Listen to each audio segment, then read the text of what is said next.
Hello and welcome to Gen with Gray, and I'm Oliver Gwynn, and this is where I give you my off-the-cuff and unrehearsed thoughts on marketing, data, and philosophy. This week is a viewer inspired video. Somebody asked me to talk about this. It was in response to my previous video about water dissolving a spanner, which was all about how if you get rid of too many outliers and impurities in your data, then often it can skew your results. And so somebody asked me, could I expand upon my thoughts about data versus reality? So it's kind of a two for one this week. We've got philosophy here and we've got data. And obviously, these two things have been at odds with each other throughout history. We've always had sort of scientifical method versus faith. And at one point, we tried to integrate two of these things at the same time. During the medieval period, we had scholasticism, where obviously a lot of people were interested or believed in everything that Socrates and Aristotle said because they were very, very clever people. And so they tried to reconcile this with the teachings of the Bible, particularly in Western Europe, where Christianity was sort of the predominant force. And of course, at the time, was being used to enforce a class system where the serfs were serving and toiling basically for their masters. But the interesting thing here is they had this scientific method that people were very interested in and people wanted to follow, and they also had the religion. And so the way that they did that was to say that, well, God has given reason to humans, so any truths reached by reason must therefore be automatically be reconcilable with Christian doctrine. And if any contradictions occur, well, faith will win because philosophy is obviously the servant of theology. And I love this campaign. If it doesn't quite make sense, well, then we're going to go with the ancient book that we found. Of course, Aristotle, while being very clever, he did have some kind of silly thoughts. He wasn't very scientific in modern terms. He knew that magnets were magnetic, but he said that the reason they were so was because they had magnetic qualities. Now, he's not wrong there, but he didn't think that maybe there was a force at play called magnetism. He said that rocks fall because they have the propensity to fall, and he's not wrong there, but he didn't think that there was a force called gravity that made that things will fall. So in the medieval period, we have these two sort of interesting opposing forces on the side of data versus reality. We have rationalists that say everything can be attributed to a mathematical formula, and we have empiricists that say that things only exist because we can see and hear and smell and interact with them. And of course, Descartes sort of gave most things have two properties: their primary property, which he always said was maths, and its secondary property, which is based on our senses, because he always emphasized, and I think it is true to some degree, that our senses can fail us. I think Scrooge has that great line in Christmas Carol when he meets the ghost of Marley, which is there's more of gravy than there is of grave of you, because yes, our senses can fail us. And the skeptics, Heraclitus, said that the world is totally unknowable because it is always changing, which is a cop out in my view in some ways, but it does feel very true today, doesn't it? It feels that no sooner do we think that we know a trend or we see patterns in data that the thing has changed. The world is moving at seemingly a faster pace than it was before. Or maybe it's not moving at a faster pace than it was before. It's just that our knowledge of how fast the world is changing has become more apparent than it was in previous time because more people have access to share their stories and information. And so we can see the changes that perhaps were always there uh, more prevalently. And he said that you can never step in the same river twice. And my favorite story in philosophy is Cratylus, 100 years later, says, no, you cannot even step into the same river once because both it and you are so changeable that words like same and you have no meaning. And I kind of find that amusing in a way that no, you can't even step into the same river one time.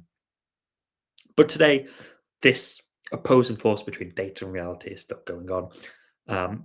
Every data set has a measurement bias, and that's always going to be a problem with for any company and any data person. We know that we cannot model the world as much as OpenAI wants to raise 84 billion pounds or whatever it is to try and do that. It's not necessarily possible.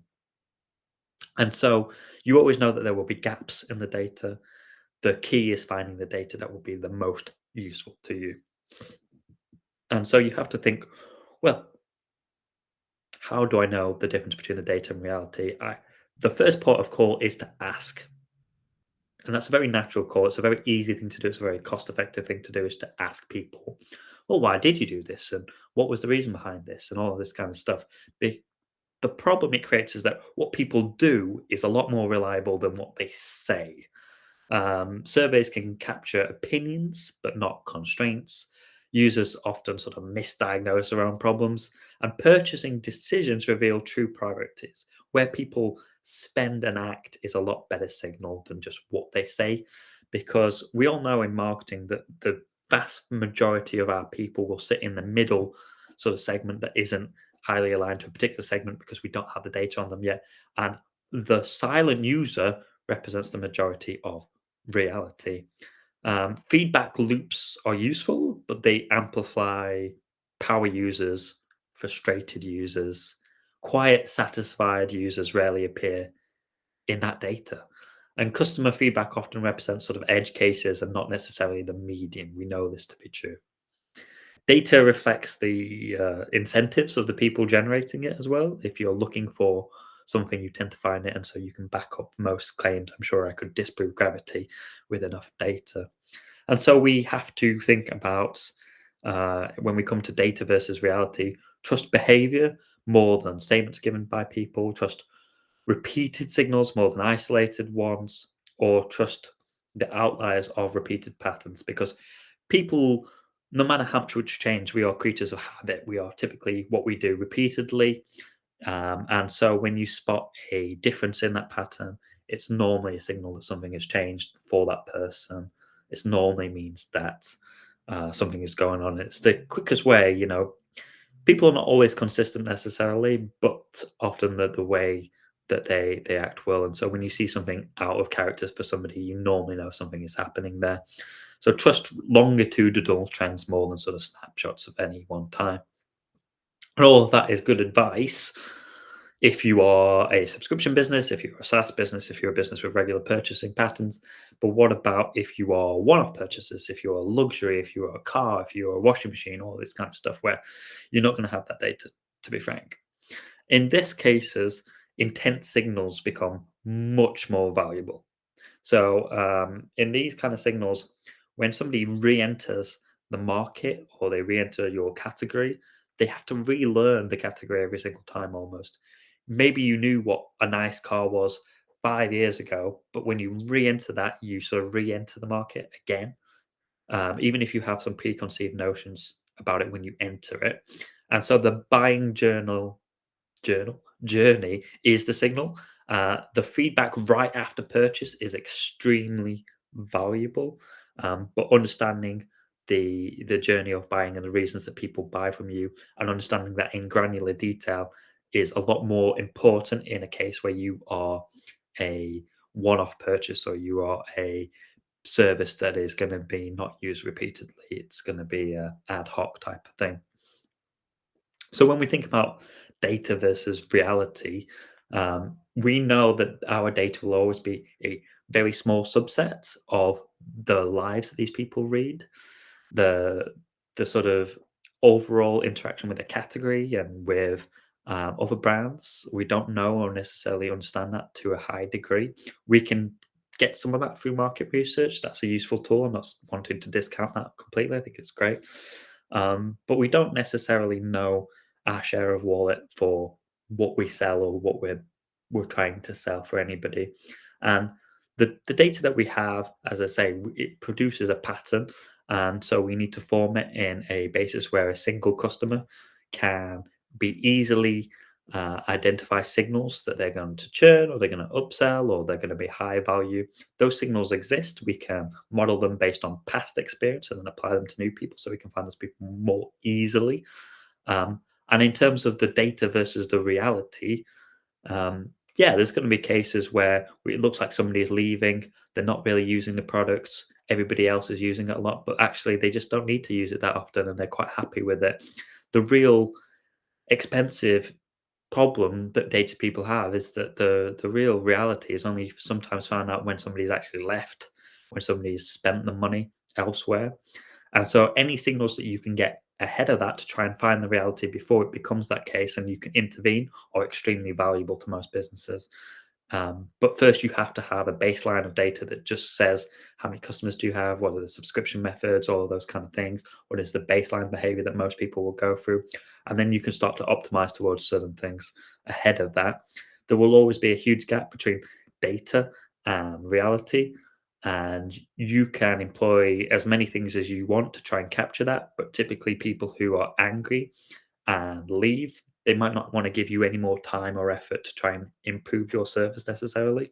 And the people who are angry with you, they're kind of hoping that you'll give them a better deal anyway.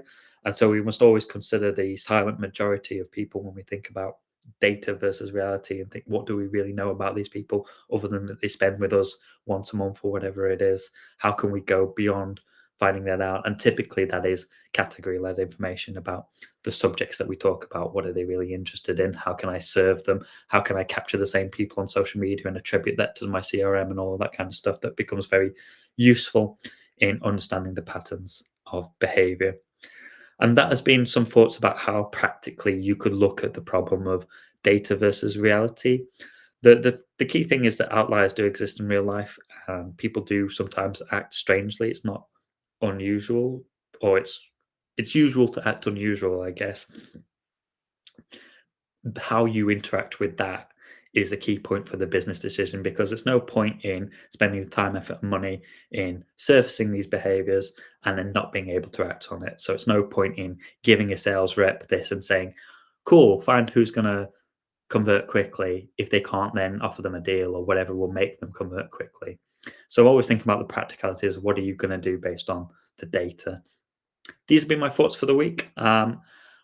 How do you tackle the difference between real life and the data that you're capturing? And how do you try and bridge the gap in telling a story about your customers and the way that they act and not just showing numbers on a dashboard? Love to hear your thoughts in the comments below.